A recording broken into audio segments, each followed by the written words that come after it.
ज़्यादा टेंशन करने से, तनाव में रहने से, समय पर खाना पीना सोना न होने से वह 40 साल की उम्र में बूढ़े जैसे दिखने लग जाते हैं।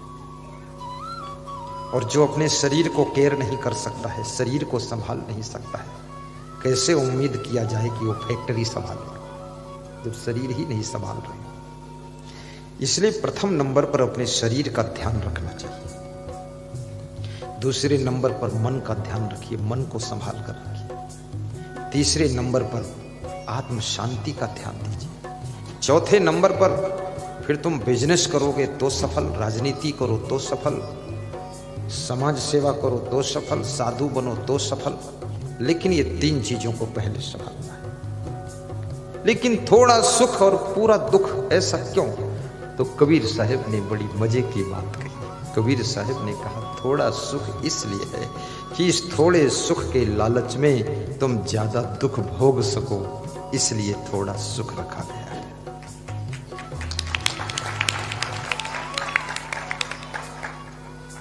अगर ये थोड़ा भी सुख ना होता और पूरा पूरा दुख ही दुख होता तो तुम छोड़कर भाग जाते, फिर तुम ये पूरा दुख भोगते ही नहीं। लेकिन थोड़े सुख के लालच में बड़ा दुख भोगते रहते हो। ये बड़ी विचित्र बात है। एक छोटी सी कथा बताता हूँ, बड़ी प्यारी कहानी है। आज के 30 वर्ष पहले सुनाता था, पर आज ख्याल में आ गई, गुना में ध्यान आ गया। एक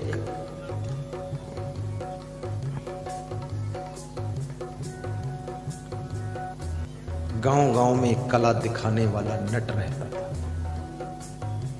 गांव में जाकर के कुछ अपनी कलाएं दिखाता था। उस नट के पास में एक गधा था। तो उस गधे की पीठ पर वो सामान लेकर जाता था। गधा सामान ढोता था। इसका अर्थ ये नहीं कि जो सामान ढोता वो गधा होता है, ऐसा अर्थ मत लेना। नहीं, सामान कौन ढोएगा? क्योंकि लोग कहेंगे मैं तो नहीं गधा बनूंगा। सामान ढोने वाला गधा नहीं होता है। जो गधा है 4 पैर वाला, उसकी कहानी है। ये 2 पैर वाले अपने ऊपर मत ले लेना, खतरा हो जाएगा, डिस्टर्ब होगी व्यवस्था। तो वो गधा बहुत खुश रहता था और गधा बहुत धीरे धीरे कमजोर हो रहा था। उसी नट के घर के पास में एक धोबी का घर था और धोबी के पास भी एक गधा था। धोबी और नट में दोस्ती थी तो दोनों के गधों में भी दोस्ती थी। और ज्यादातर गधों के दोस्त ज्यादा ही होते हैं, समझदारों के दोस्त तो कम होते हैं। लेकिन जो जितना बड़ा गधा होगा उसके बहुत बड़े दोस्त होंगे, भीड़ रहेगी दोस्तों की। गधे लोग दोस्ती खूब बनाते हैं। दोस्ती में समय बहुत बर्बाद होता है। बुद्धिमान व्यक्ति ना तो दोस्ती ज्यादा बनाता है, ना तो दुश्मनी बनाता है। दुश्मनी बनाओगे तो पुलिस और कोर्ट में समय खराब होगा और धन खराब होगा, और दोस्ती बनाओगे तो फिर गप सप लप करने में समय खराब होगा। और सबसे कीमती चीज यदि तुम्हारे पास में कोई है तो वो है टाइम। और टाइम जहां से खराब होता है उस पॉइंट पर कृपया सावधानी बरतिए, अपने समय को बचाइए, समय का सदुपयोग करिए, तो चंद्र समय में तुम चांद की ऊंचाइयों को छू सकते हो। समय अमूल्य। तो धोबी और नट में दोस्ती थी, तो धोबी के गधे ने भी नट के गधे से दोस्ती कर लिया। तो ये धोबी के गधे ने कहा कि मेरे मित्र, हम दिन पर दिन देखते हैं तो मन में दुख होता है कि आपका शरीर कमजोर होता जा रहा है। हम तुम दोनों एक उम्र के हैं पर तुम अभी से बूढ़े दिख रहे हो, कमजोर दिख रहे हो, ऐसी क्या बात है? नट का गधा दुखी होकर बोला कि मेरे मित्र, आपने मेरा बहुत ख्याल किया है, बहुत ध्यान दिया है, धन्य हो।